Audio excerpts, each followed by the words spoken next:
Hi friends, இந்த வீடியோவில் நாம் இதை பற்றி பார்க்க போகிறோம்னா கார்த்திகை தீபம் சீரியல் ரிவ்யூ பற்றி தான் இந்த வீடியோவில் பார்க்க போகிறோம். அதுக்கு முன்னாடி நம்ம சேனலை சப்ஸ்கிரைப் பண்ணாதவங்க கீழே இருக்கிற சப்ஸ்கிரைப் பண்ணி கிளிக் பண்ணிவிட்டு பக்கத்தில் இருக்கிற பெல் பண்ணி கிளிக் பண்ணிடுங்க. சரி வாங்க வீடியோக்குள்ளே போகலாம்.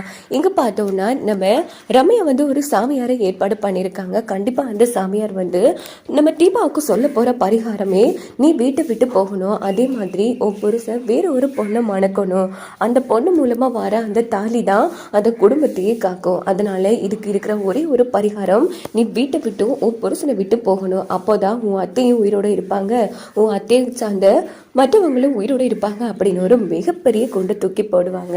ஸோ நம்ம தீபா தான் தியாகம் செய்கிறவங்களாச்சு. கண்டிப்பாக கார்த்திக் வேற ஒரு பொண்ணுக்கு விட்டு கொடுக்கலனாலும் கார்த்திக்கிட்ட குடும்பமும் நல்லா இருக்கணுங்கிறதுக்காக தன்னோட வாழ்க்கையை விட்டு கொடுப்பாங்க தீபா. ஸோ இன்னொரு பக்கம் ரம்யா கிட்ட இந்த விஷயத்த சொல்லாமல் நான் ஒரு மிகப்பெரிய பரிகாரம் பண்ணணும் அம்மோ, ஸோ அந்த விஷயத்தை நான் அவங்ககிட்ட சொல்லாமல் இருக்கணும்னு மன்னிச்சிரு. அதே மாதிரி சாமியார் கோவிலில் தான் பரிகாரம் பண்ண சொல்லியிருக்காருங்கிறத நீ ஹாஸ்பிட்டலில் இருக்கிறவங்க கிட்டே சொல்லணும் அப்படின்னதும் ரம்யாவும் சரின்னு சொல்லிடுறாங்க. ஸோ ரெண்டு பேரும் வந்ததும் மீனாட்சி என்னாச்சு டிப்பா போன விஷயம், ஆமாம் பரிகாரம் சொல்லிட்டாங்களா அப்படின்னு கேட்டதும் ஆமாக்கா பரிகாரம் சொல்லிட்டாங்க, கண்டிப்பாக பண்ணிடலாம் அப்படின்னதும் மீனாட்சி சந்தோஷப்படுறாங்க. இங்கே பார்த்தோன்னா அபிராமிக்கு தீவிரமாக ஆப்ரேஷன் நடந்துகிட்டே இருக்கு. ஸோ நல்லபடியாக ஆப்ரேஷன் முடிச்சிருது. அப்போ தீபா அழுதுட்டு இருக்காங்க. கடைசியா நான் போறதா போறேன், உங்க முகத்தை பார்த்துட்டு போறாத்த அப்படின்னு சொல்லி ரொம்ப ஃபீல் பண்ணி ஒரு மணி அழுதுட்டு இருக்காங்க. அப்ப நம்ம ரம்யா எதுவுமே தெரியாத மாதிரி ஏதோ ஒரு விஷயத்தை நீ மறைக்கிற, ப்ளீஸ் தீபா என்கிட்டயாச்சும் சொல்லு அப்படின்னு கேட்டதும் உடனே தீபா ரம்யா ஹக் பண்ணி அழுகுறாங்க. என்ன பண்றது தீபா, நீ அழுறத பார்க்க என்னால தாங்கவே முடியல, ஆனா கார்த்திக் கிடைக்கிறதுக்கு நான் எந்த எல்லைக்கு வேணாலும் போவேன் அப்படின்னு யோசிச்சுட்டு தீபா என்ன ஆச்சு இங்க பாரு அம்மோ என்ன மன்னிச்சிரு அப்படின்னு சொல்கிறாங்க. ஏன்டி இப்படிலாம் பேசுகிற, அதெல்லாம் ஒன்றும் இல்லை அப்படின்னு சொல்லிட்டு தீபா போகிறாங்க. அப்போனா தீபாவே இல்லாமல் போகிறா, பரவாயில்லையே நம்ம போட்டு திட்டம் சூப்பராக ஒர்க் அவுட் ஆகுதுங்கிற மாதிரி ரம்யா யோசிக்கிறாங்க. இங்கே பார்த்தோன்னா அபிராமிக்கு ஆப்ரேஷன் முடிச்சதும் டாக்டர் இங்கே பாருங்கள் ஆப்ரேஷன் சக்ஸஸ்ஃபுல்லாக முடிச்சிருச்சு அப்படின்னதும் எல்லாரும் ரொம்ப சந்தோஷப்படுறாங்க. டாக்டர் என்ன சொல்கிறீங்க அப்படின்னு கேட்டதும் ஆமாம், பட் இப்போ வரைக்கும் அவங்க கிட்ட இருந்து எந்த ஒரு உணர்வும் எந்த ஒரு அசைவுமே இல்லை சார் அப்படின்னதும் எல்லாரும் பேரதிர்ச்சி ஆறாங்க. டாக்டர் ப்ளீஸ் டாக்டர் எங்கள் அத்தையை காப்பாற்றிடுங்க அப்படின்னு தீபா அழுதுட்டு இருக்காங்க. இங்கே பாருங்கம்மா, நாங்கள் எங்களால் முடிஞ்ச அளவுக்கு எல்லாமே பண்ணிட்டோம், எந்த அளவுக்கு முயற்சி பண்ணணுமோ அந்த அளவுக்கு முயற்சி பண்ணிட்டோம், இனி எங்கள் கையில் எதுவுமே இல்லைம்மா, எல்லாம் அந்த கடவுள் கையில் தான் இருக்குது அப்படின்னதும் உடனே டாக்டர்கிட்ட தீபாஸ் டாக்டர் நான் போய் அத்தையை பார்க்கலாமா அப்படின்னு கேட்குறாங்க. சரிம்மா ஒவ்வொருத்தங்களா பாருங்கள், ஃபஸ்ட்டு நீங்கள் போய் பாருங்கள் அப்படின்னதும் தீபா நேராக நம்ம அபிராமி ரூமுக்கு போகிறாங்க. அத்தை எழுந்துறீங்க அத்தை, தயவு செய்து எழுந்துறீங்க, நான் உங்கள் தீபா வந்திருக்கேன் அத்தை, இங்கே பாருங்க அத்தை, ஒன்று மட்டும் சொல்கிறேன், என் வாழ்க்கை இப்போ உங்கள் கையில் தான் இருக்குது, என் கழுத்தில் கிடந்த தானியையும் உங்கள் காலடியில் எடுத்து வச்சிருக்கேன் அத்தை, இங்கே பாருங்க தப்பு பண்ணிட்டேன் அத்தை, உங்கள் குடும்பத்துக்கு மருமகளாக நான் தப்பு பண்ணிட்டேன், நான் கடும் பாவி அத்தை, உங்கள் கையாலேயே என்ன கொண்டு போட்டுருங்க அப்படின்னு சொல்லி பயங்கரமாக அழுகுறாங்க தீபா.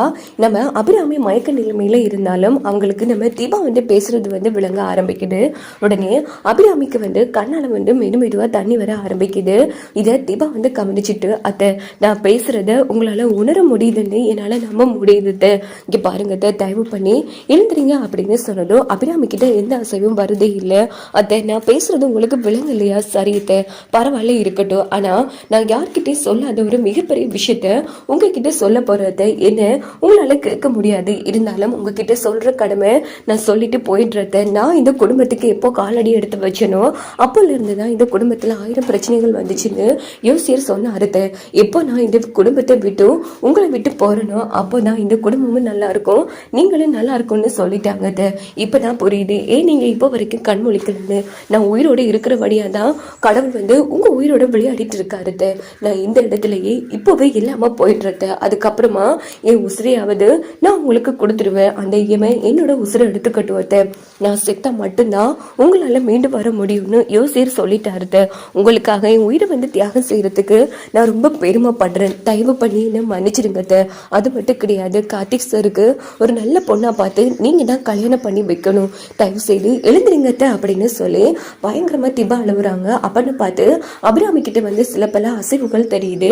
இதை பார்த்து தீபா ரொம்ப சந்தோஷப்படுறாங்க. அப்படின்னா யோசிர் சொன்ன மாதிரி நாம இல்லாம போகணும், அப்படின்னா மட்டும்தான் அத்தை திருப்பி வருவாங்க அப்படின்னு சொல்லிட்டு தீபா என்ன பண்றாங்கன்னா, சரித்த நீங்க திரும்பி வந்துருவீங்கன்னு நம்பிக்கை எனக்கு வந்துருச்சு, அதனால நான் இங்கே என் உயிரை விட்டுடுறேன் அப்படின்னு சொல்லிட்டு தீபா வந்து அழுதுட்டு வெளியில வராங்க. தீபா என்ன ஆச்சுங்க, அத்தைக்கிட்ட அசைவு தெரியுதுங்க அப்படின்னதும் எல்லாருமே ரொம்ப ஹாப்பியா உள்ள போறாங்க.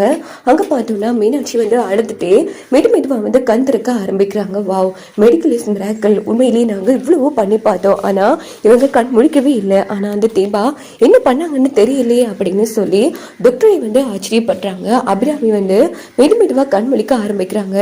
அப்ப எல்லாரும் ரொம்ப சந்தோஷமா பேசுறாங்க. உடனே அபிராமி கண் வந்து தீபாவை தேடுது. அபிராமி, நீ பொழைச்சிட்டுமா? அம்மா, யார் தேடுற? எங்க தீபா தீபா அப்படின்னு சொன்னதும் மீனாட்சி வந்து தீபாவை பாக்குறாங்க. ஆனா தீபாவை காணோம், இங்க தானே இருந்தா, எங்க போனா அப்படின்னு எல்லா இடமும் தேடிட்டு இருக்காங்க.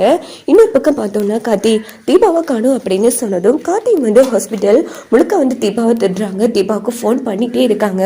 ஆனா தீபா வந்து ஃபோன் எடுக்கிற மாதிரி இல்லை. உடனே தீபா என்ன பண்றாங்கன்னா, மொட்டை மாடியில் ஏறி நின்றுட்டு இருக்காங்க. ஸோ ஹாஸ்பிட்டல் இருக்கிற ஹாஸ்பிட்டலுக்கு வெளியே இருக்கிற எல்லாருமே வந்து கீழே நின்று கத்திட்டு இருக்காங்க. அப்போ காட்டியும் கீழே ஓடி போய் என்ன ஆச்சுங்க அப்படின்னு கேட்கும்போது, அங்க பாருங்க சார், ஒரு பொண்ணு வந்து தற்கொலை பண்ணி நிக்காங்க அப்படின்னதும் காட்டி வந்து தீபாவை பார்த்து செம்ம அடிச்சு ஆறாங்க. எங்க என்ன பண்ணிட்டு இருக்கீங்க தீபா, கீழே இறக்குங்க அப்படின்னு சொன்னது தீபா வந்து பயங்கரமா அழ ஆரம்பிக்கிறாங்க. என்ன மன்னிச்சிடுங்க, நான் உயிரோட இருக்கிறபடியா தான் இந்த குடும்பத்துல அடுத்தடுத்த பிரச்சனைகள் வருதுங்க. நான் இல்லாம போனா மட்டும்தான் அத்தை வந்து உயிர் பொழைப்பாங்க, அதனால நான் என் உயிரை விட்டுடுறேன், என்ன மன்னிச்சிடுங்க.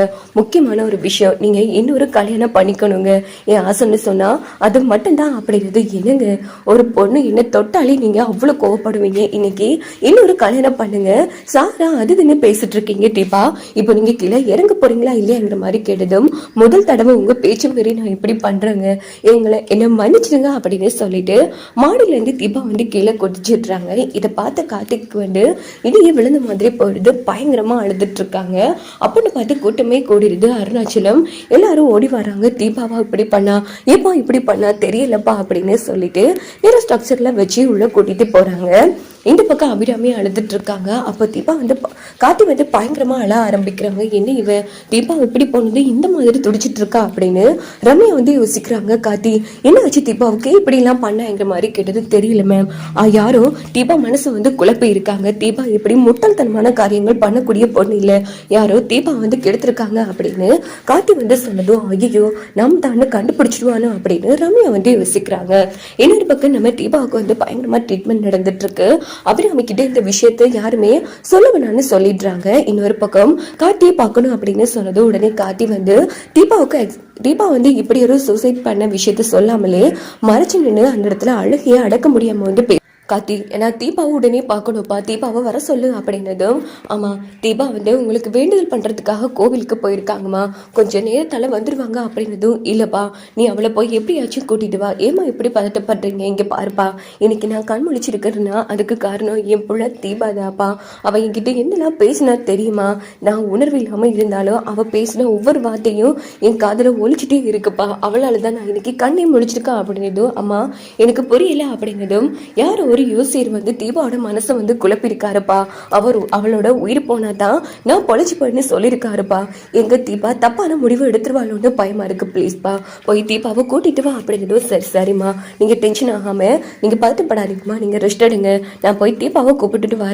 வரேன் அப்படின்னுட்டு கார்த்தி வெளியில வந்து பயங்கரமா அழுதுட்டு இருக்காங்க. கார்த்தி நீங்க எப்படி அழுதுனாங்க பார்த்தது இல்லையே, ஏன் கார்த்தி அழுவுறீங்க அப்படின்னு மீனாட்சி எல்லாம் கேக்குறாங்க. அண்ணி தீபா வந்து முட்டாள்தனமா நடந்திருக்காங்க அப்படிங்கிறதும், என்ன கார்த்தி சொல்றீங்க? ஆமா தீபா வந்து யோசியில பார்க்க போறோம்னு சொன்னாங்க, அப்போ கூட நான் அந்த விஷயத்த காதுல வாங்கிக்காம விட்டுட்டேன் அண்ணி, அந்த யோசியத்தான் தீபா மனசை குழப்பி இருக்காங்க, தீபா இல்லாம போனாதான் அம்மா பொழைச்சு வருவாங்கன்னு சொல்லியிருக்காங்க, அதனாலதான் தீபா அம்மாவுக்காக தன் உயிரை வந்து தியாகம் பண்ணியிருக்காங்க அப்படின்னதும் எல்லாருமே வந்து ரொம்ப அழ ஆரம்பிக்கிறாங்க. ஸோ செம அதிர்ச்சி ஆகுவாங்க. அடி பாவி, இப்படி அத்திக்காக உயிரை வந்து தியாகம் பண்ண போயிருக்காளே கடவுளே, அப்போ நாம தான் தீபா வந்து தப்பா நினைச்சு ரொம்ப மோசமா நடந்திருக்க மாச்சு, இந்த உலகத்துல இப்படி இல்லாம இருப்பாங்க, ஐயோ தப்பு பண்ணிட்டோம், மன்னிச்சிரு தீபா, நீ உயிரை தியாகம் பண்ற அளவுக்கு போயிருக்குன்னா இந்த குடும்பத்து மேலேயும் அத்தை மேலேயும் இவ்வளவு பாசம் வச்சிருப்பேன், ஒன்னு போய் நான் எதிர்த்து நின்றுக்கிறேங்கிற மாதிரி ஐஸ்வர்யா வந்து அந்த இடத்துல மறந்துருந்துறாங்க.